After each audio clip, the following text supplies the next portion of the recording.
of us, our image of the Pentagon is pretty much fostered by cloak and dagger novels and big-budget Hollywood films. Tonight, we will dispel the myths and take you inside the real world, the world that exists behind closed doors.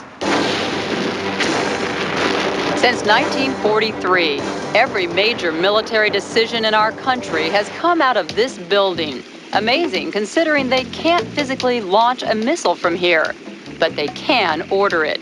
There are no silos buried underneath the building, no aliens hidden underground. What you will see on the surface is a maze of 17.5 miles of endless hallways and lots of people.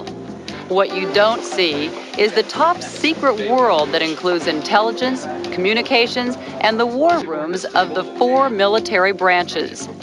From the maintenance workers to 4-star generals, all of the Pentagon's 25,000 civilian and military employees effectively work for one man, Secretary of Defense, Dr. William Perry.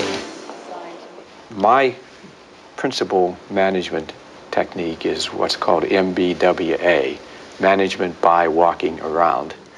I try to go and meet with and talk with the people who are most important in the Defense Department.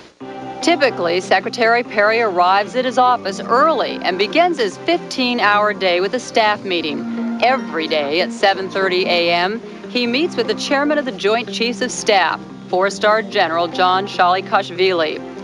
As the president's top military advisor, General Shali's first job of the day is to give a classified briefing to the secretary on what's happened in the world overnight. He had lost control, was spinning because it was a flat landing. No clue why the injection didn't work. Don't know. Born in Warsaw, Poland, raised in Illinois, General Shali's career path was unlikely, considering he never planned to be in the military. I had every intention of becoming an engineer. Bought myself a 1957 Chevy Impala, and on that day received my draft notice. Take yourself back to that moment. I was thunderstruck. I knew that if I went into the service, my total paycheck wouldn't cover my car payment for my new Impala. I still was convinced I was just going to spend my 2 years in the military and then leave. 35 years after leaving Peoria, Illinois, the general was appointed chairman of the Joint Chiefs by the president when Colin Powell retired in 1993. Supporting General Shalikashvili are the military elite, including the 4 heads of the services. Once a week, the country's highest-ranking generals, admiral, and commandant meet in a secret session. What's behind this closed door has never before been filmed. It's called the Tank. And since 1957, this has been the private, off-the-record conference room for the Joint Chiefs of Staff. And what goes on inside this room stays inside this room. The Tank is completely soundproof. There are no windows, no phones, and no transcripts are ever published. You're not going to let the public know about this, are you? Okay, so we're going to work. Tell me about what goes on behind those closed doors. It gives us an opportunity to sit there and shape the military advice that we wish to give the Secretary of Defense or the President or the National Security Council. Does it get heated? Do they have that sense that they can say anything? Absolutely. I think it can get heated, but most conversations are really 6 of us trying to solve a problem that affects us equally. I guess last April. This is the Pentagon parking lot, and at first glance it looks like any other parking lot. But 60 feet below me, encased in steel and concrete, is what we would call a war room. The Pentagon calls it the Army Operations Center. Down here, cell phones and pagers won't work. The most secret room is called the bunker. Chief of Staff of the Army, General Reimer. It is here that action officers deliver their weekly intelligence and operations briefings to the Chief of Staff, top-ranking generals, and selected commanders. We don't want a lot of people to know it exists, not because we have anything to hide. We don't advertise our existence, and those who know or need to know we're here. Like the Army, each of the services has its own war room. Ultimately, all the intelligence they gather, monitor, and discuss is fed into one place.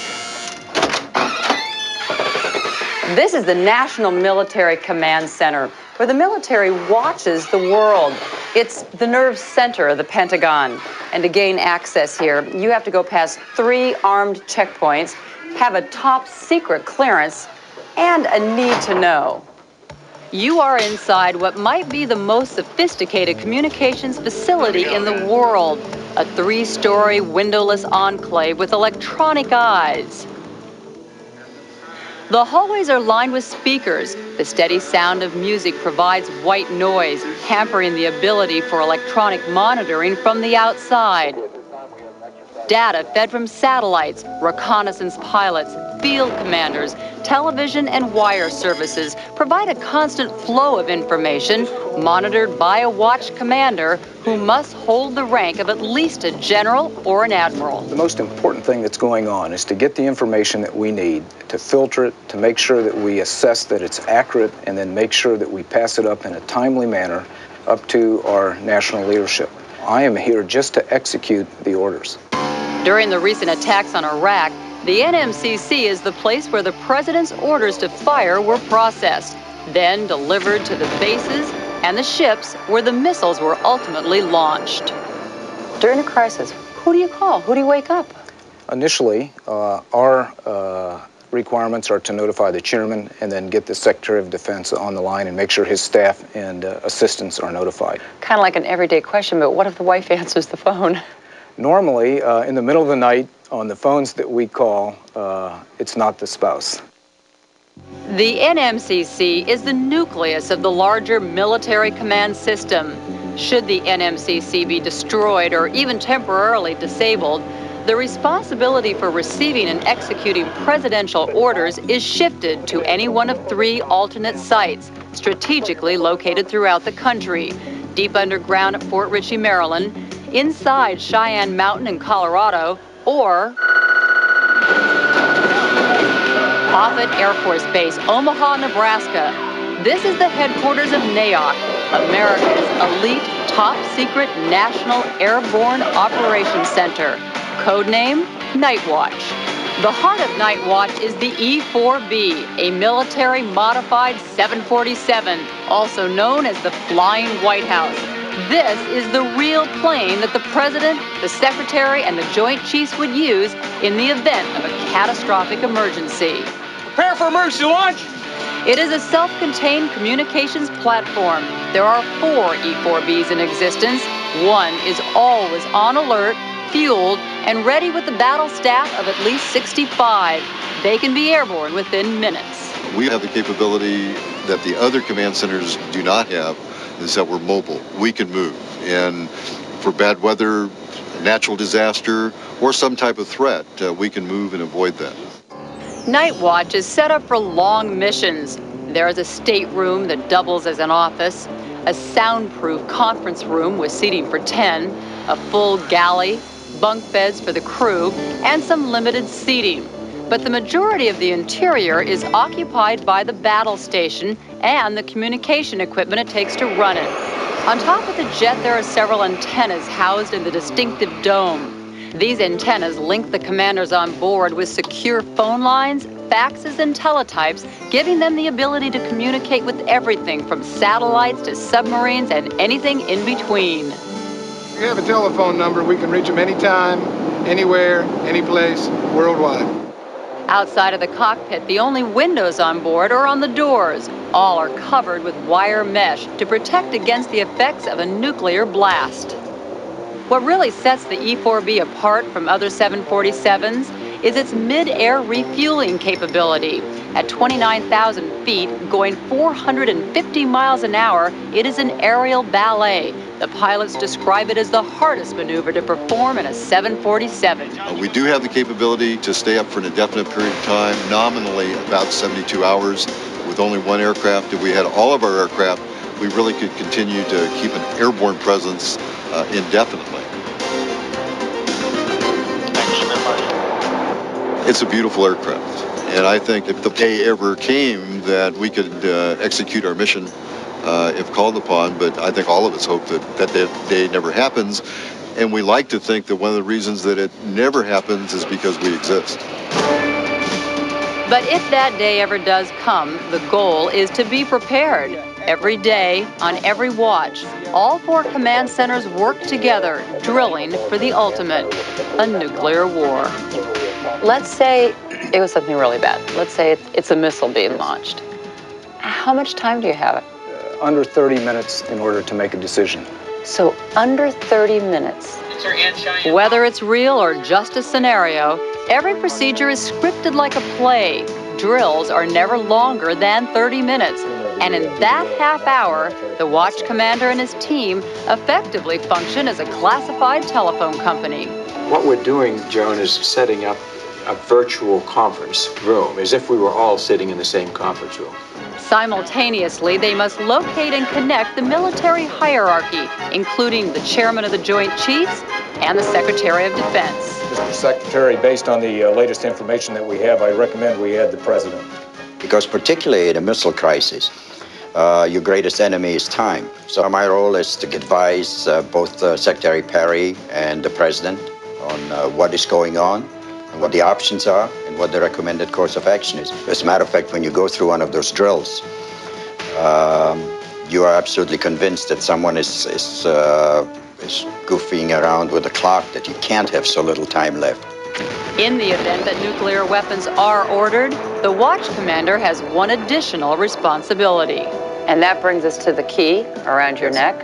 We have to make sure that we have the president in the event a national crisis exists. And before we continue with the decision-making process, we have to authenticate and make sure that he is the man we're talking to. These keys just allow me access into the safe to get to the codes to perform that function. Mr. President, your orders have been transmitted. All sinks have acknowledged. Sir, this conference will remain open to provide you the latest information as it becomes available. It's serious business, and while the probability may not be real high, the seriousness of the program, the fact that 0 defects are authorized in this business is sobering.